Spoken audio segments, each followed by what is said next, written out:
Wonderful. So as we get started, we just want to open with our African ancestral acknowledgement.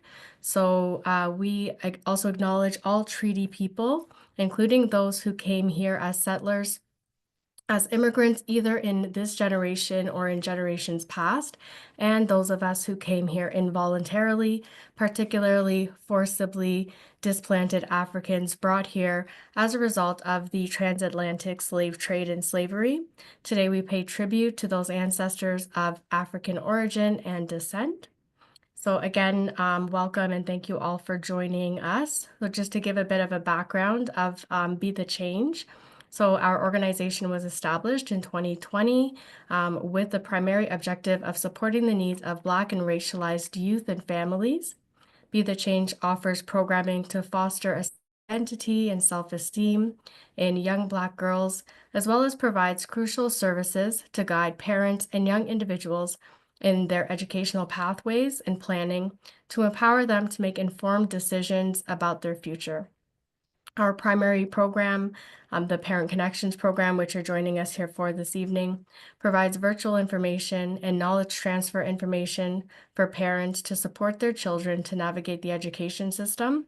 We do monthly workshops. So if this is your first time joining us, please follow us on Instagram or check out our website to see what sessions are coming up next month.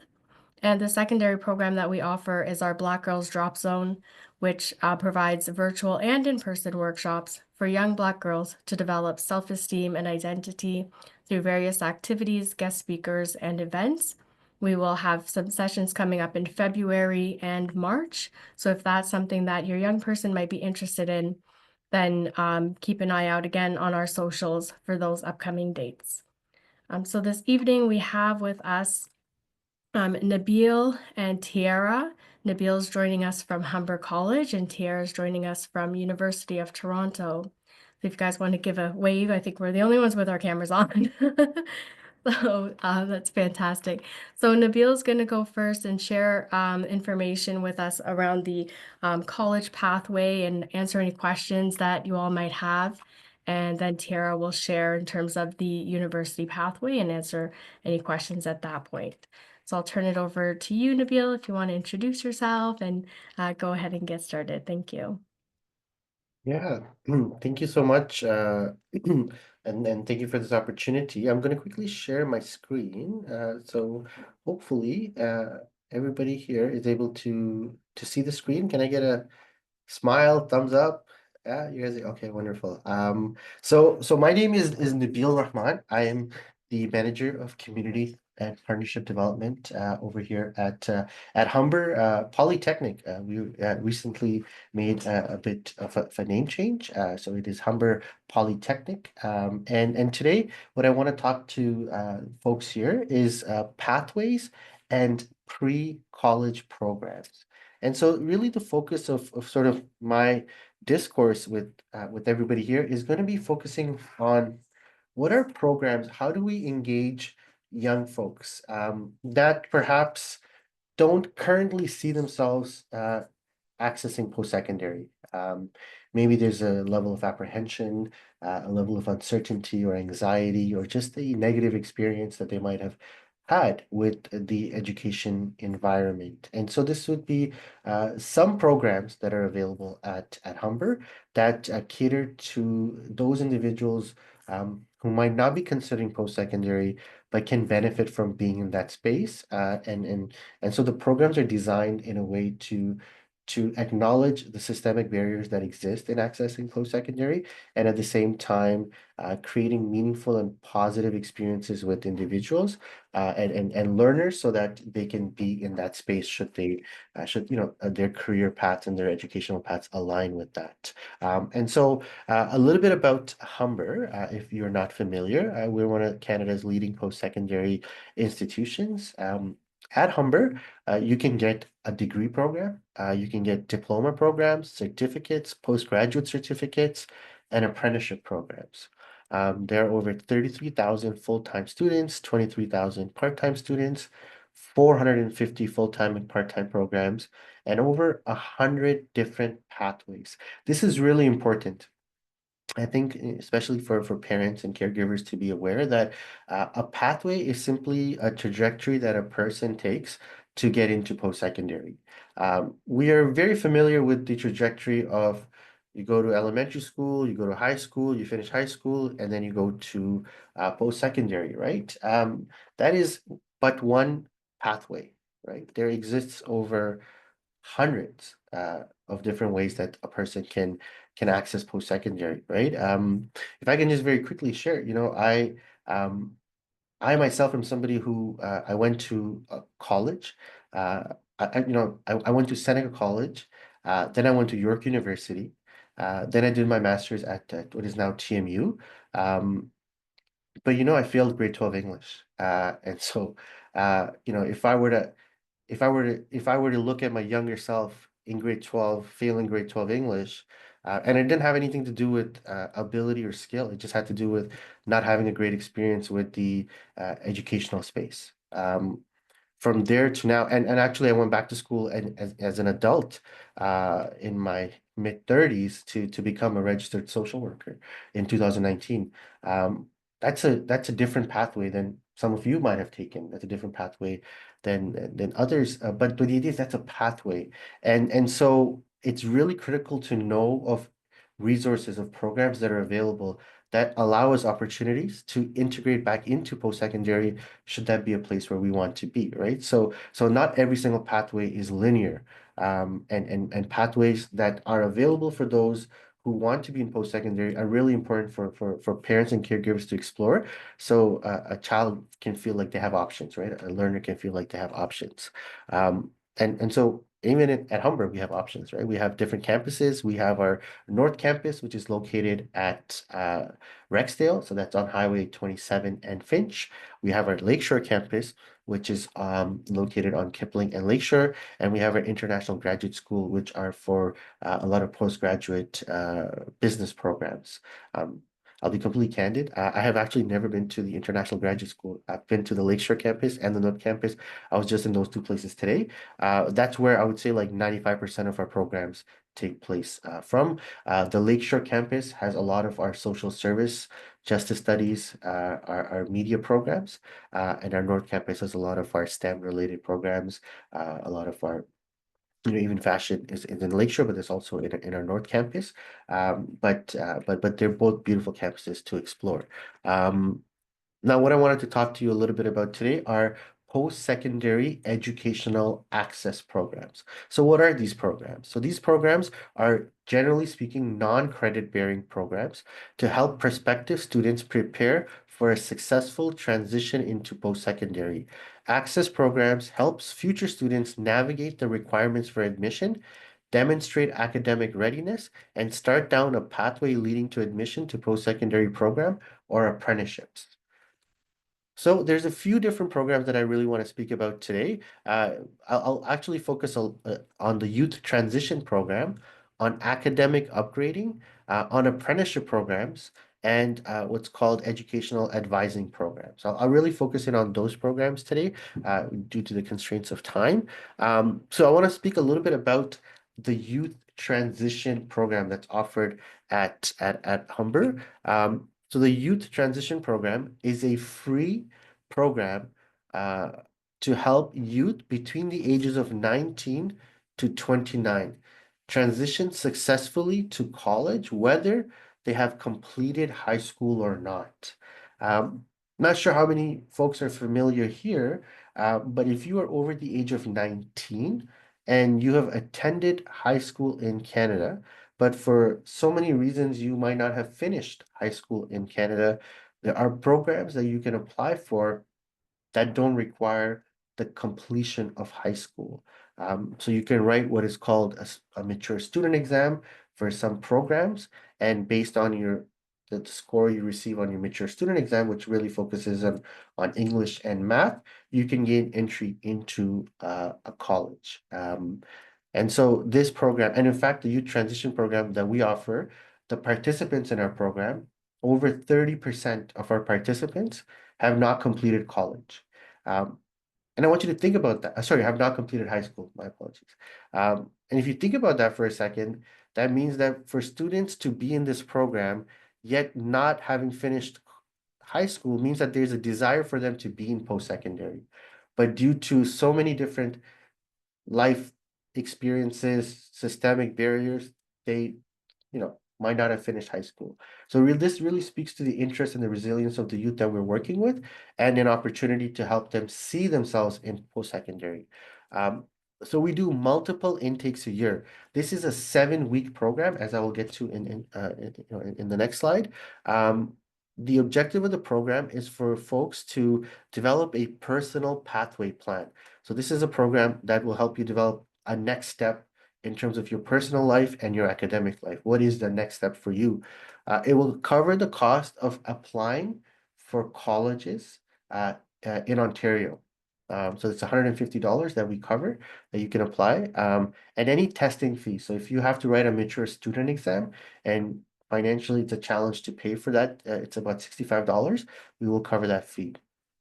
During the course of the workshops in the youth transition program, there's career exploration, there's life skills like emotional intelligence, entrepreneurship, and more.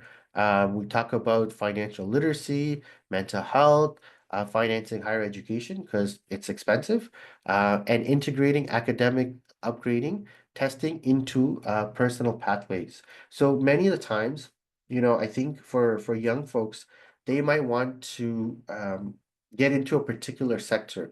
If I wanted to, and so just to even share my background, I wanted to be a lawyer. And so my understanding of the legal industry was that you just, if I want to be in the legal industry, then I have to be a lawyer.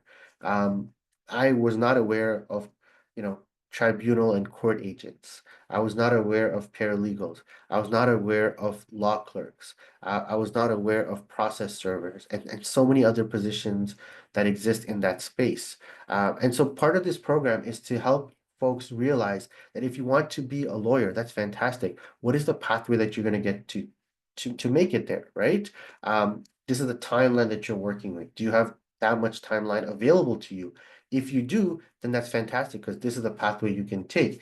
If you don't have that timeline available, then here are other options to be engaged in the legal industry without having to become a lawyer. And these are programs that are available in this space that you can apply for. Now, if you, for whatever reason, might not have a course that is required to get into the program, there are other programs that I'll speak to that can help you take the necessary upgrading courses, again, at no cost to help you get into the program of your interest, right? And that's part of that program is called academic upgrading. So within the youth transition program, this information is shared to individuals, right? Actually, we have our next cohort. Like I said, there are 5 cohorts a year, and we do each cohort is 7 weeks. The program actually takes place in person in our North Campus most of the time, but we also have programs in our Lakeshore Campus.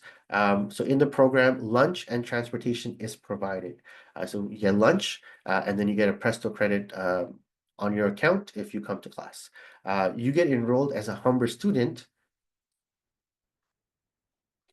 which means that anything that a Humber student can take can utilize, so can you. This means that you can access, as we'll get to, all the different facilities. You can access student services, counseling. You can access counseling for the time that you're there. You can access the library, the gym, the basketball courts, the programs that are happening. Like for the 7 weeks, you are a Humber student, just like everyone else. You get to meet with your student advisor. So this program has a student support advisor who will meet with you a minimum of 3 times to help you develop that personal plan, to help you figure out what is the program that you're interested in applying for, and then you go ahead and apply for it.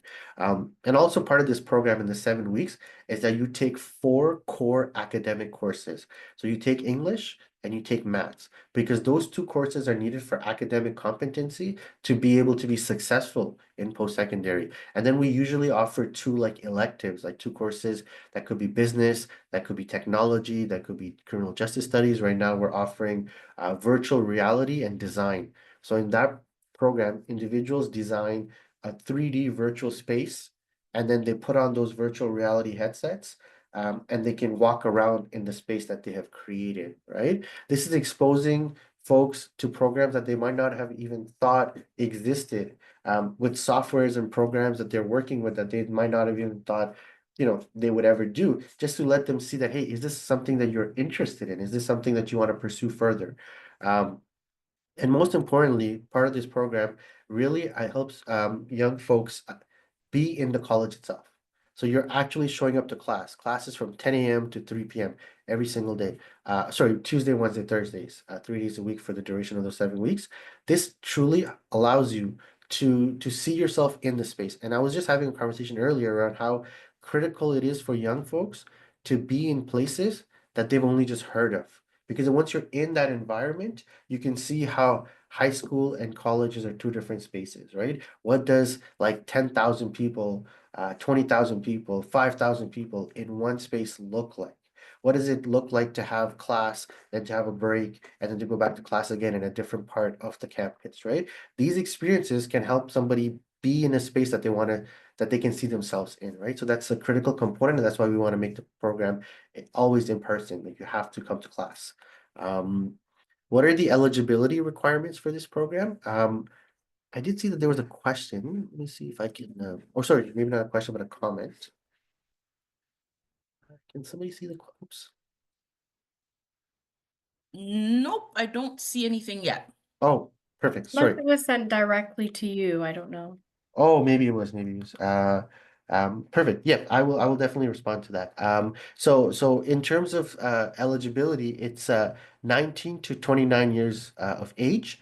So generally speaking, this program functions when you are out of high school, right? Because when you're in high school, you can take advantage of the services that are available within the school boards. A resident of Ontario, legally eligible to work in Ontario, so to have a SIN number, to not have previously graduated from a recognized post-secondary education system. You could have been enrolled, but not necessarily graduate, and fluency in English because the program is offered in English.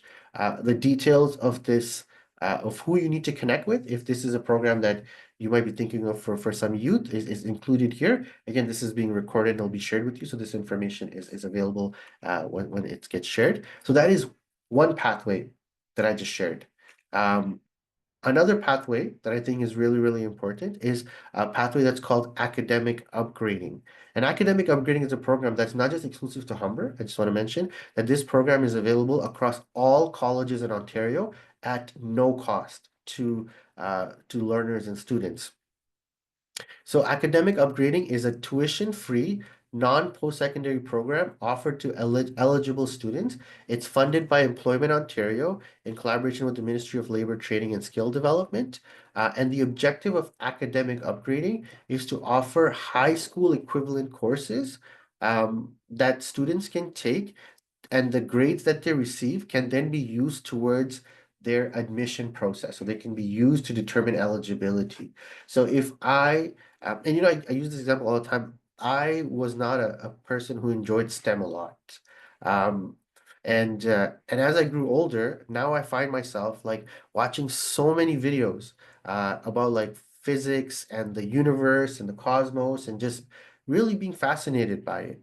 But if I wanted to go back to school for, let's say, astronomy, I might be lacking like a grade 12 chemistry or grade 11 physics.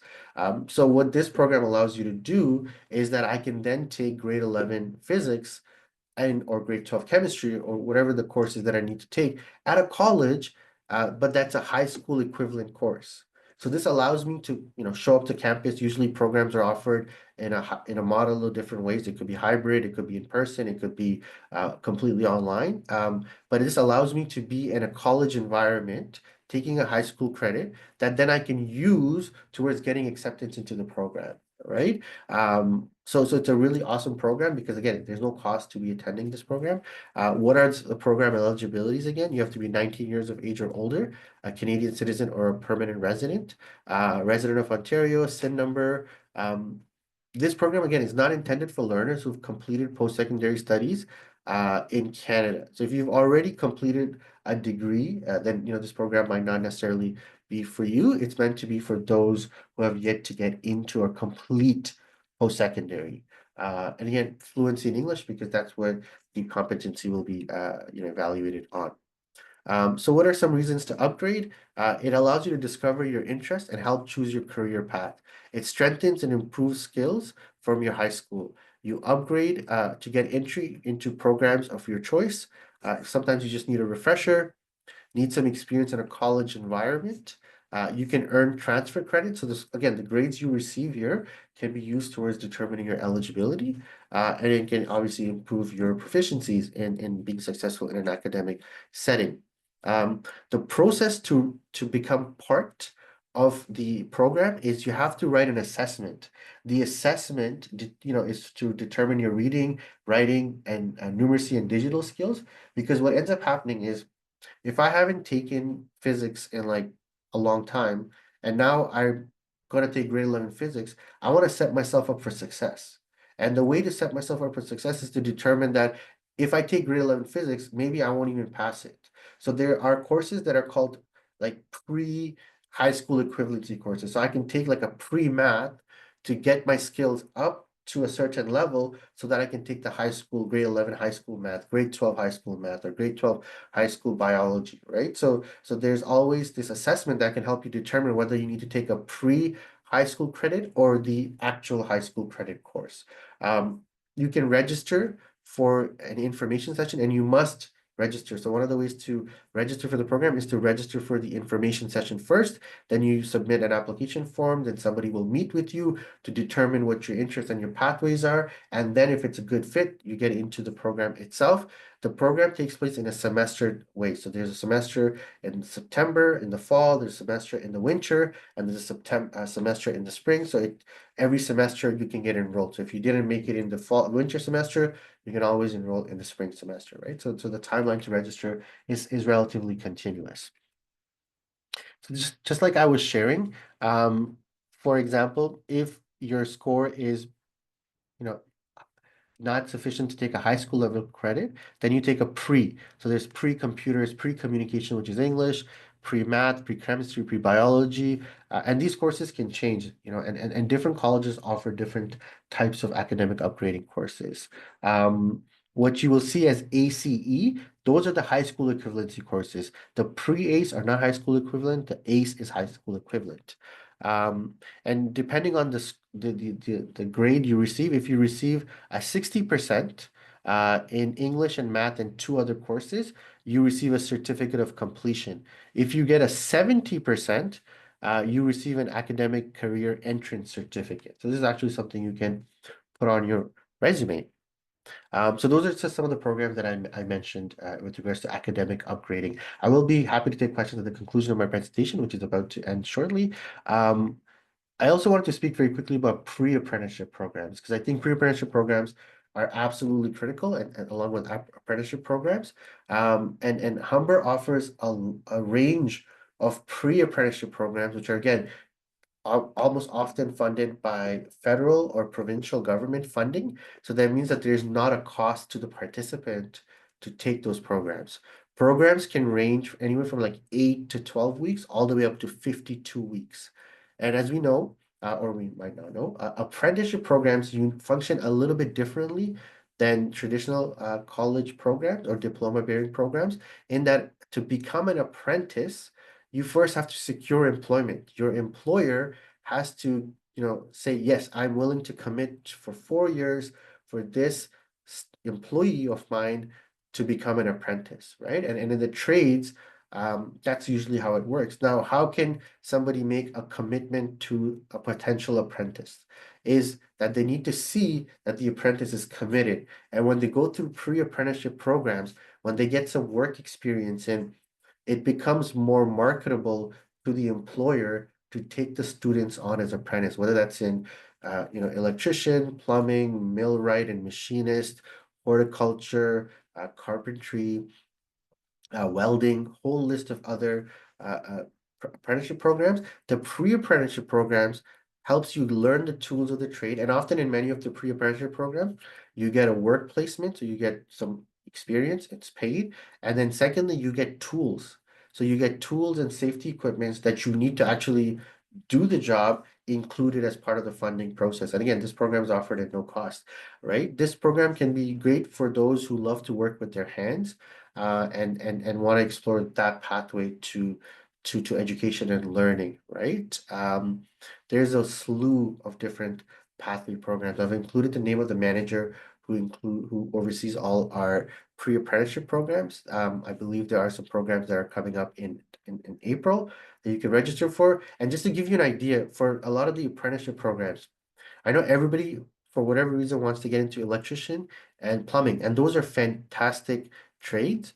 But they've become saturated with regards to how many folks are applying for those programs.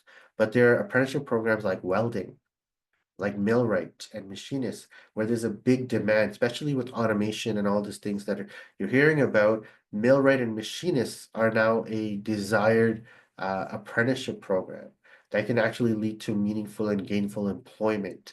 So even becoming aware of what type of trades are are in demand can help a young person determine if that's the path that they want to explore. And the other good thing about pre-apprenticeship program is because they're sometimes 8 to 12 weeks or 24 weeks to up to a year, is that if you're not interested in that particular trade, at least now you're aware. You have that hands-on experience, not just something that you've heard from someone else, you've actually done it yourself, right? And because these are funded programs, there's no financial cost to attending them. The last thing I wanted to talk to everybody about was pathway advising. So if you have, young folks who are looking at post-secondary and they're not sure what they want to do because, I mentioned there are 450 full-time and part-time programs. It can be overwhelming as to know what the pathway that you need to take is that Humber offers free pathway advising. So that link that is included in this presentation, it's a free link that you can just go ahead and click on and book an appointment. You can book the appointment virtually or over the phone, and you can speak with an advisor, an academic advisor, who will sit down, understand what type of programs you're interested in pursuing, what options are available, what have you completed in high school, what were your grades like, and what could be a next step for you, right? So this is a free service that anybody can take advantage of, and I highly suggest you do, because this helps kind of give you informed decisions for young folks, especially when they're trying to make decisions about programs that they want to apply for. It'll help you know that, hey, if I apply for this program, based on what I currently have in my grades, I have a good chance of getting in, or you know what, I actually need to upgrade something to be able to get into that program, then you know that as well, right? So this is just a really simple, easy service that anybody right now can go and book an appointment and speak with an academic advisor. So that concludes my presentation about the different pathways that some can take to be at Humber. My information is included below here. I would love to take any questions, comments that you might have at this moment, and I'll be happy to answer them. Thank you very much, Nabil. Are there any questions? You could just put your hand up.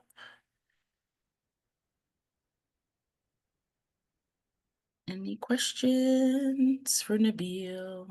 Nabil, are you going to be hanging around or are you going to be logging off? Oh, you're on mute, sorry. I unfortunately have To to log on? Log to off? log off. Yes, I have a Okay. commitment that I have to get to. But yeah, if there are any questions, or if there's any questions after the presentation, if you send me a quick email, I'll be happy to direct it to whoever can answer, or if I can answer the question myself, I'll be happy to So answer there was that. a question around a copy of the slides.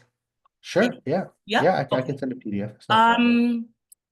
If you didn't register, but you're on, we may not be able to get the slides to you. So if you could just maybe make sure if you didn't register, you could send us an email, and I'll put the email address in the chat. So the person that just asked that question, if you didn't register, I just put the email address in the chat so that you can send us an email and we will ensure that we get that over to everyone that's here tonight. All right, Nabil, thank you so much. Are there any other questions? No? Okay, thank you so much, Nabil. Very informative. Yeah, thank you, everybody, and I hope you have a great rest of your Thursday with another informative presentation to come. So have a great night, everybody. You too. Thanks. Bye. All right, Tira, the floor is all yours to give us some information about U of T and pathways to university. Absolutely. Thank you so much, Monique. Really appreciate that. I'm just going to get my presentation. I hope that. Yep, perfect. Yep. Okay, wonderful. We could see your notes, so I don't know if you wanted that. Perfect. Okay. Okay. Now it's Hopefully- full screen. It was full screen a second ago. Okay. Good to Does go. that work? Yes, Okay, perfect. amazing. Thank you so much. Well, good evening, everyone. Thank you so much for having me here and letting me represent the University of Toronto. It's such a pleasure to join you all, even if virtual. So just thank you for the time and thank you for the opportunity.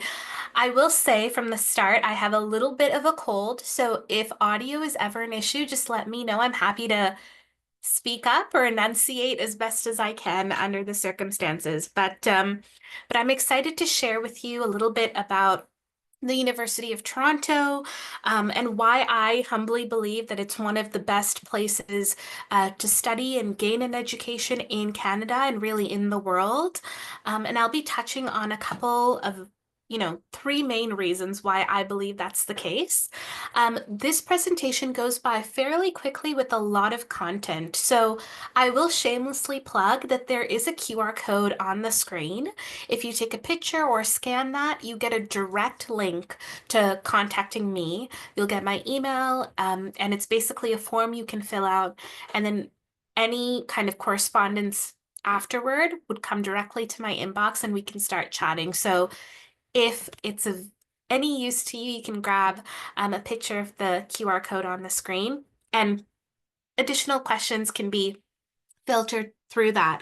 But I'll get started here. So very quickly, I am Tiara de Koning. I am a student recruitment officer here at the University of Toronto, and I work specifically at the Mississauga campus. And I'm also a very proud two-time alum of U of T. I went here for my undergrad and graduate degrees.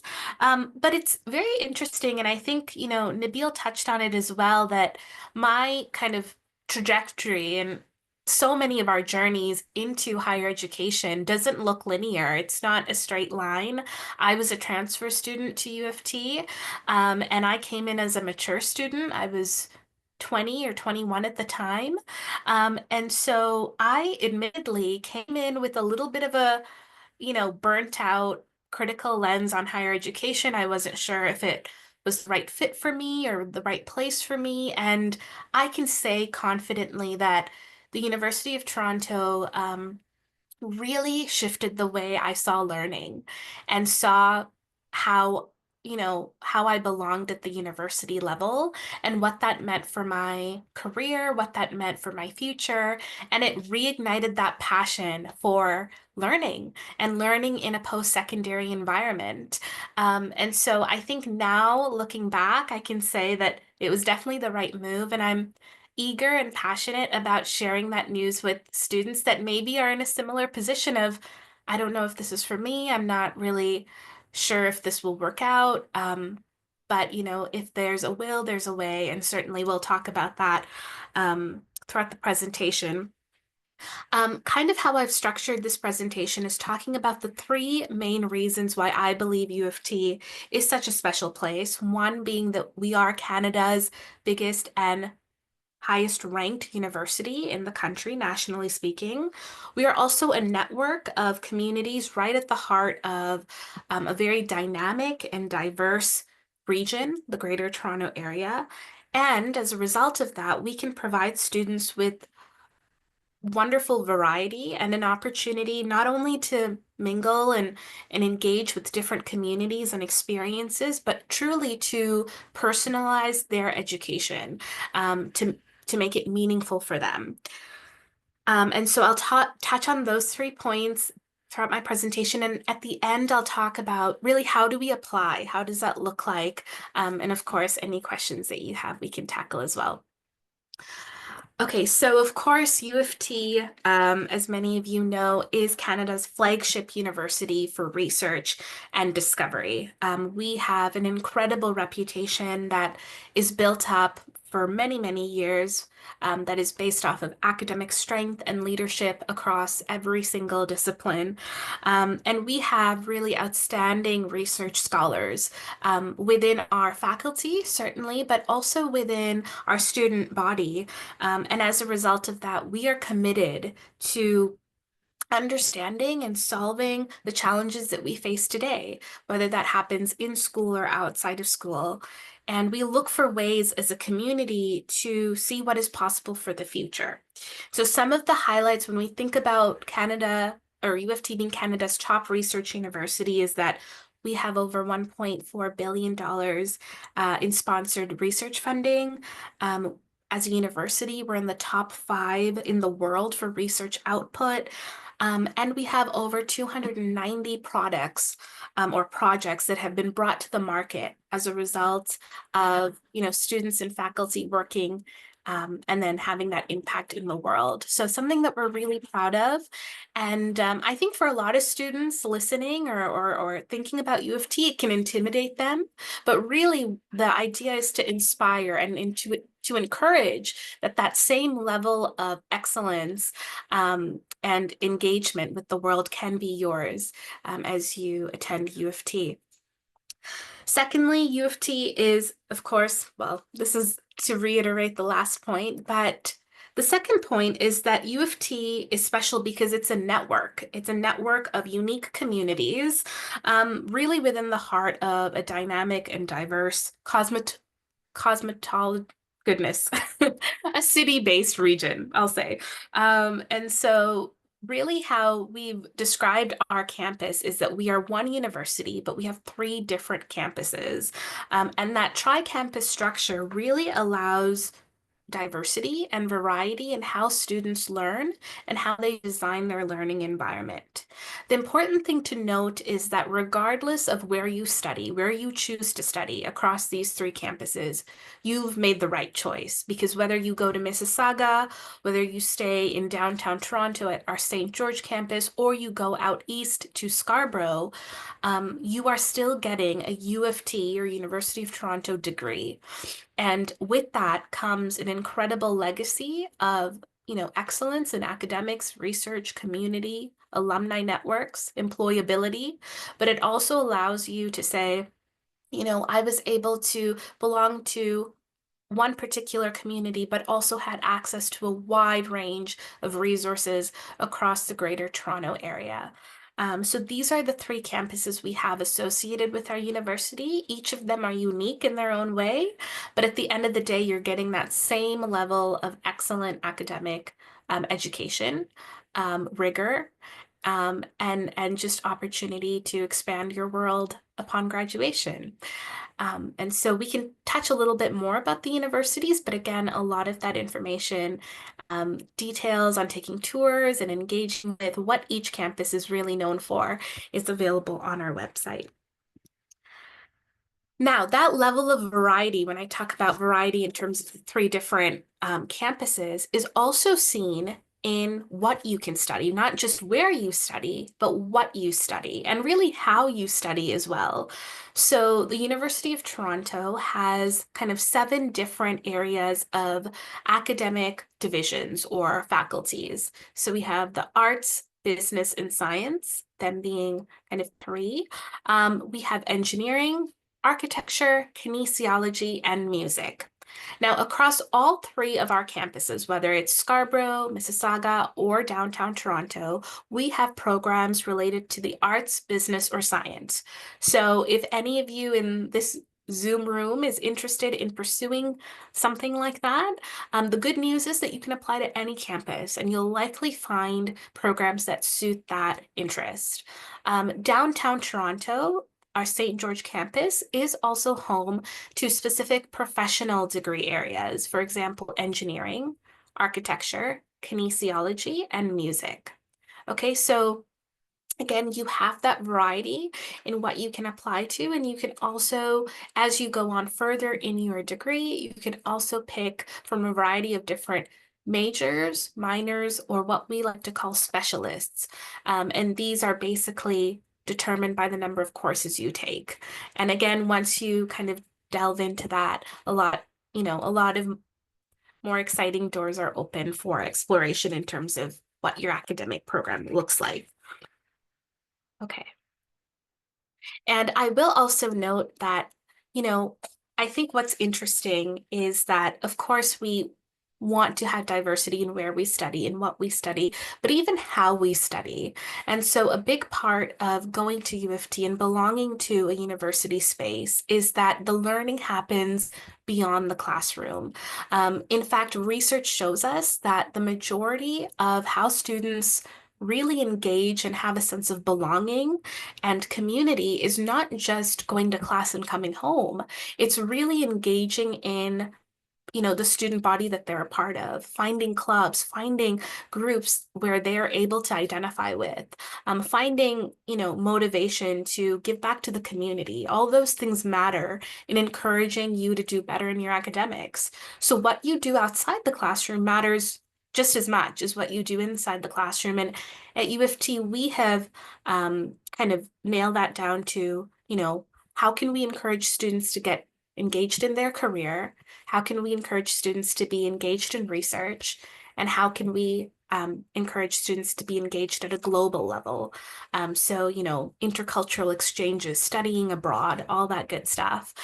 It's not on the slide here, but it's something that I would be remiss if I didn't mention moving forward.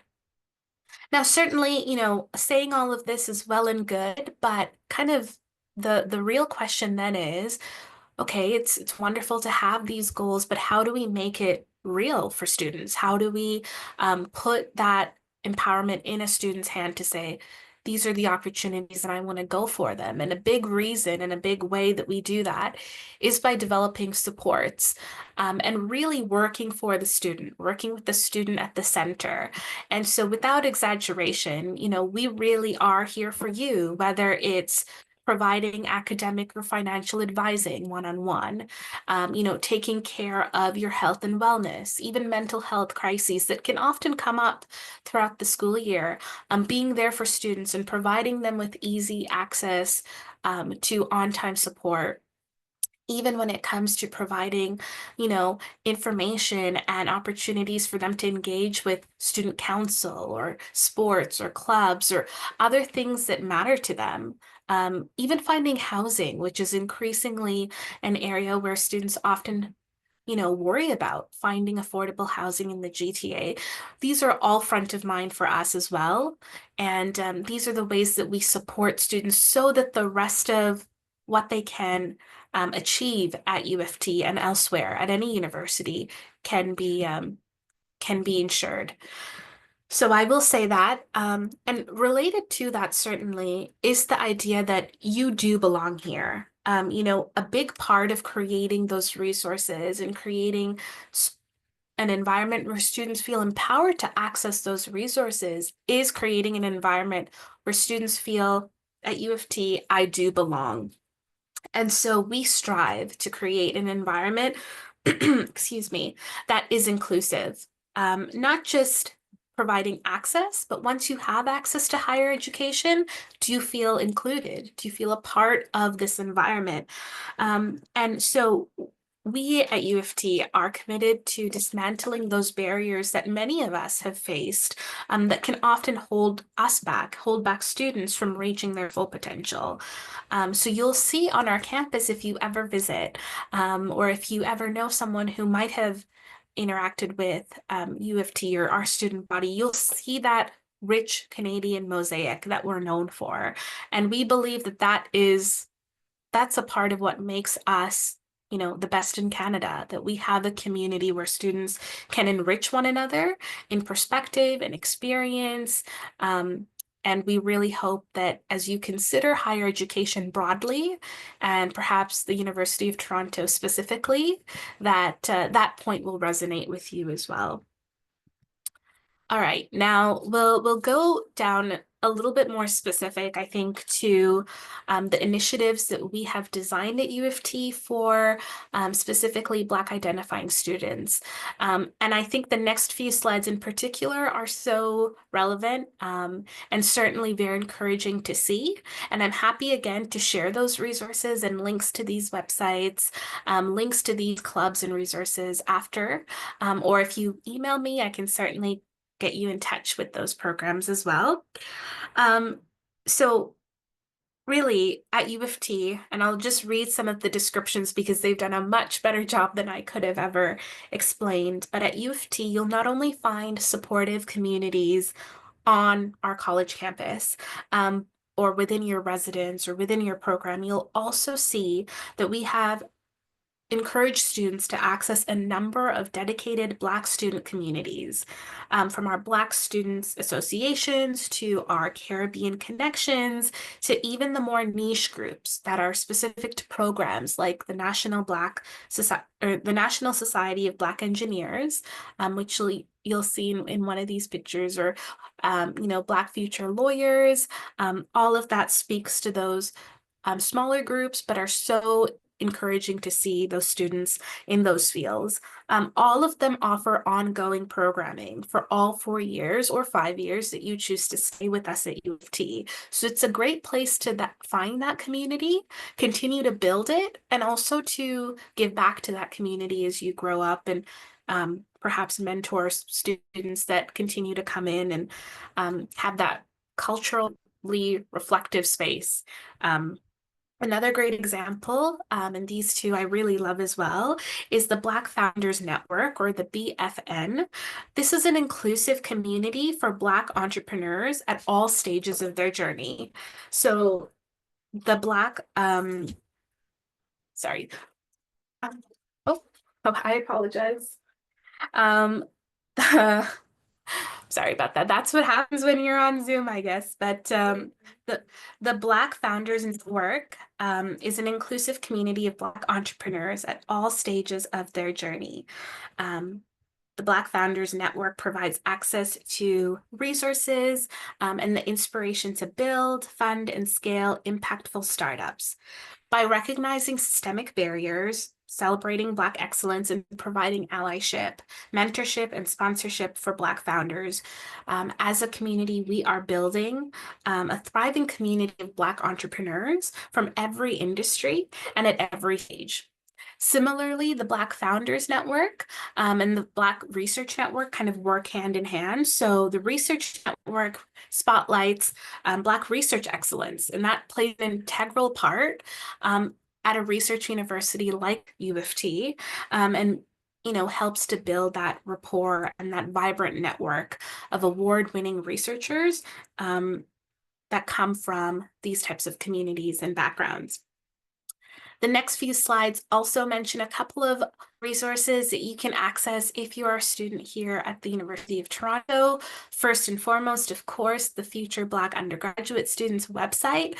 This is a really cool tool that provides students with really a snapshot of how to engage in community, what applying looks like, finances to support their education, and just what's going on, right? So a very easy way of navigating all of the things that U of T has to offer in one place. So you can, again, take a screenshot or take a picture of the QR code or visit the website directly, which is black.future.utoronto.ca. But I'll go a little bit more in depth in what I'm speaking about when it comes to engagement opportunities on campus that we have.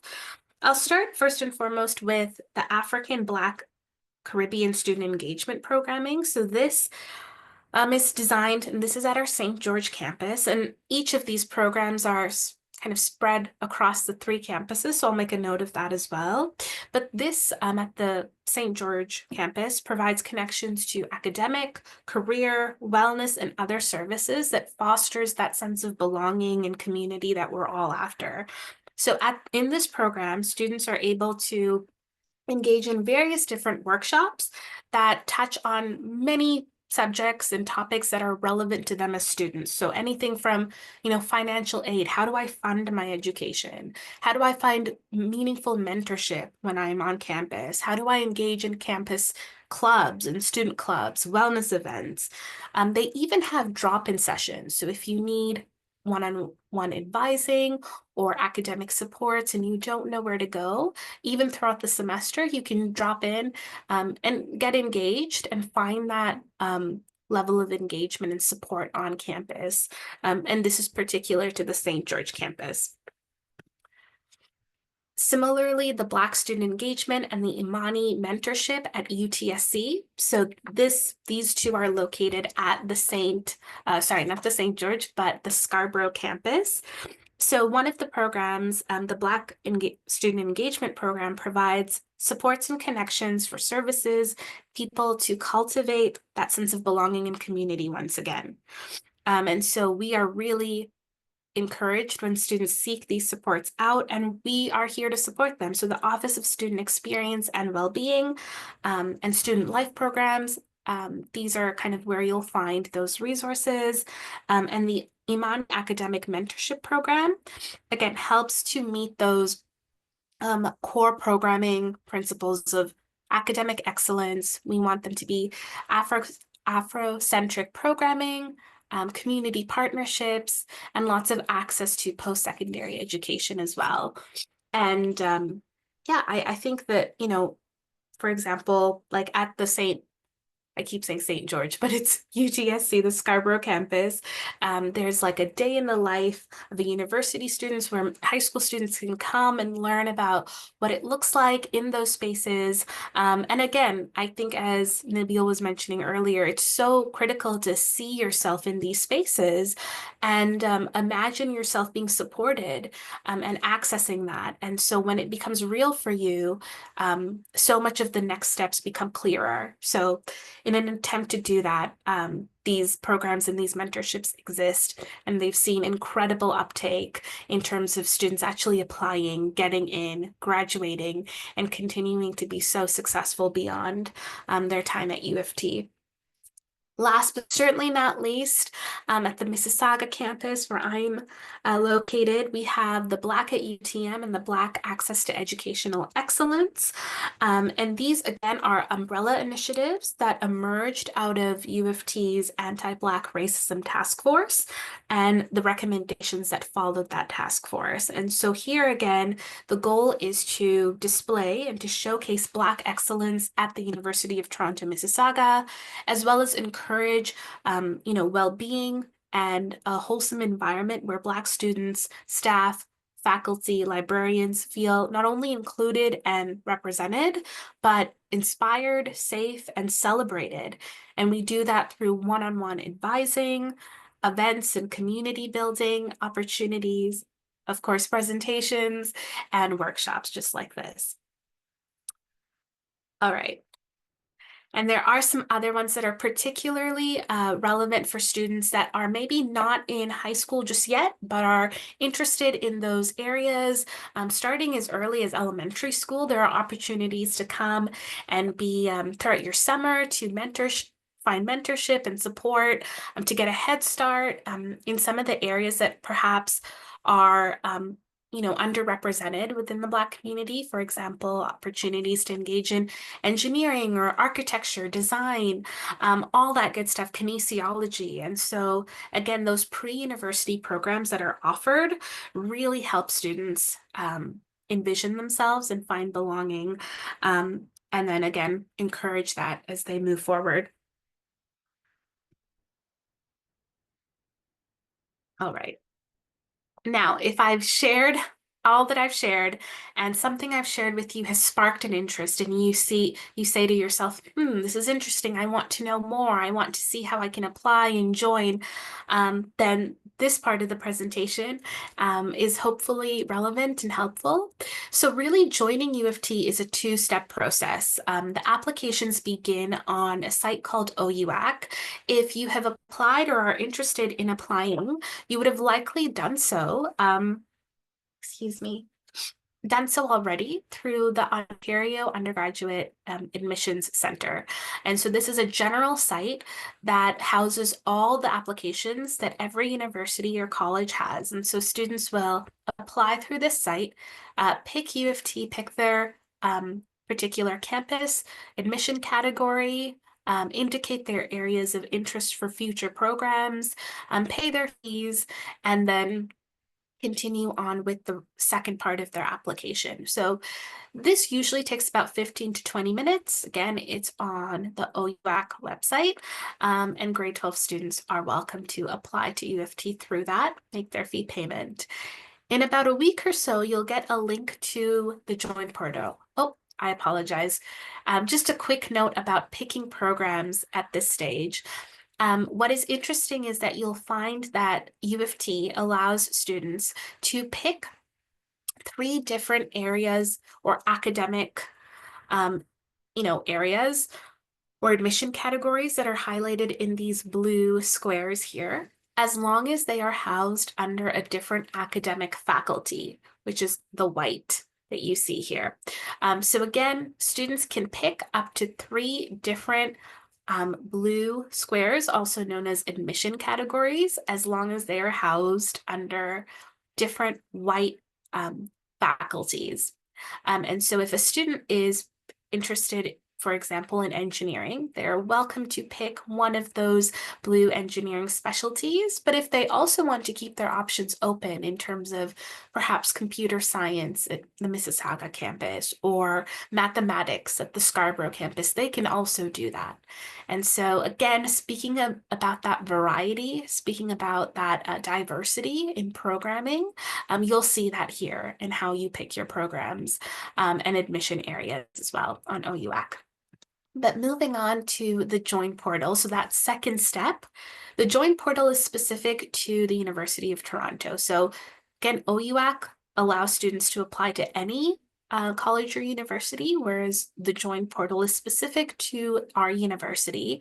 And it is really the one-stop shop or the one-stop portal that allows students access to information about next steps, where they can apply to scholarships, where they can apply to having any type of residence options available to them, where they can complete supplemental applications and submit those. If they have other documentation like transcripts or English proficiency testing, they can provide those as well. So this is a really important website, and then we encourage students to check this often as they're applying to universities and in particular to U of T. I briefly mentioned supplementals, and again, a lot of this information can be found online, but if you are applying to a particular program at U of T or an admission category, some of them require you to provide us with supplemental applications. This might be an interview, it might be a short answer question, it might be an audition, and a lot of those details can be found again on the Join portal and the program website, so you can best prepare and submit those in time for your application to be considered complete and then for you to be assessed for admission. That was a lot of information, so I'll very quickly touch on the timeline that we're looking at when we apply to universities, in particular U of T. So the recommended application date was for this upcoming September was November 7th, 2024. But certainly students are encouraged to apply. Yesterday was the application deadline for the majority of programs, but there are still some programs open. Certainly arts, science, and business programs, all 3 of our campuses. Other programs are also extended until February 3rd. So you are more than welcome to continue to apply if you haven't already. Submit that application on OUAC. Within a week or so, you'll get access to Join. You'll log in with your credentials, with your student IDs, and then you'll be able to submit any other documents, complete award profiles, complete supplemental applications, etc. Typically, those are due in early February. And again, some of those are dependent on the program, so always double check online. March 31st is a critical date if you are interested in accessing residence. And again, as a first-year applicant or a first-year student, you are guaranteed residence at any of our 3 campuses. Now, the interesting thing is not every student knows whether they've even, need residence, or whether they're going to choose U of T. And certainly there's no pressure to make your decision now. We encourage students to let us know by March 31st so that we can guarantee a spot for them in residence should they need it. They can always defer their offer or choose not to take residence. It's a free opportunity, and so just letting us know by March 31st ensures that we can guarantee that in first year. Finally, from February to May is when we make those decisions. So you can check often your join portal or connect with us to see when your decision has been mailed out. Typically, you'll get an email saying there's been an update to your application, and further information will be available on your join portal about a decision. And that really runs from February to May. Generally speaking, some admission requirements. So if you are an Ontario secondary school student, of course, we'll need your top 6 grade 12 U or M subjects if you're applying to a university. All of our programs also require the grade 12 university level English course that you can complete at your home school, online, or in summer school prior to applying, of course. There's also conditional offers that we provide. So upon admission, sometimes we don't have all of your grade 12 marks, and that's completely okay. We'll assess you based off of certain grade 11 marks and grade 12 midterm marks. And so all of the offers you do get are conditional, and we're looking for you to finish as strong as you started. So an encouragement and an advice to any student is that, maintain those high marks, continue to work hard, even if you've gotten accepted, because those offers can sometimes be rescinded if we find that you haven't met the requirements of those courses or those grades. Scholarships and awards, upon admission, they are all automatically assessed. So if you're applying to U of T and you're an applicant, we assess you automatically for merit-based scholarships, which is a great thing because you don't have to do much else other than just continue to work hard and show us that you are committed to excellence in your academics. You can also, and you are more than welcome to, complete your awards profile.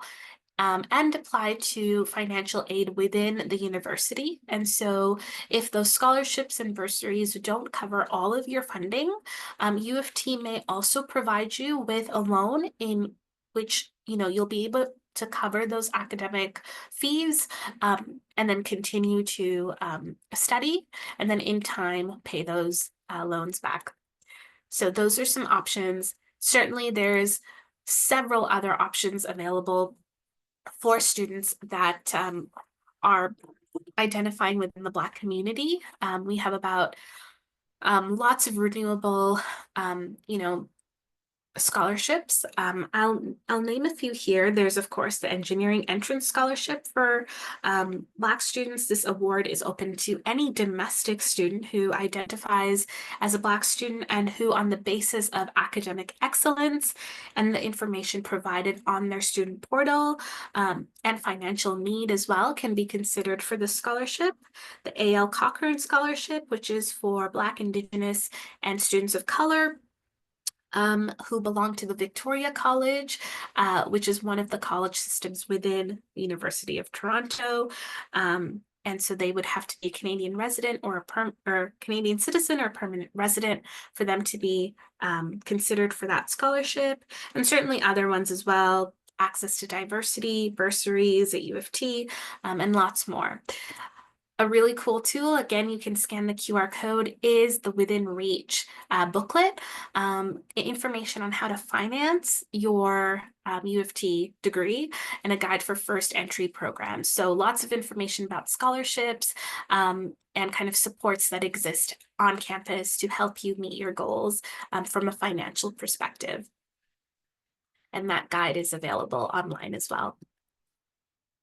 final tips before we close. Of course, we encourage all our students not to wait until the last minute. Apply if you haven't applied yesterday, which was the deadline for most of our programs. There's still time, so you can check out which programs have that extended deadline and apply on OUAC. Check your email regularly and often, and apply for residence by March 31st if that is relevant to you. That brings me to the end of my presentation. So thank you everyone so much for your attention, for your engagement, yeah, for your time. And I wish you all the very best as you consider post-secondary and U of T as a potential home for your studies. Thank you. Thank you so much, Tiara. So I will open the lines for any questions. I'll also stop the recording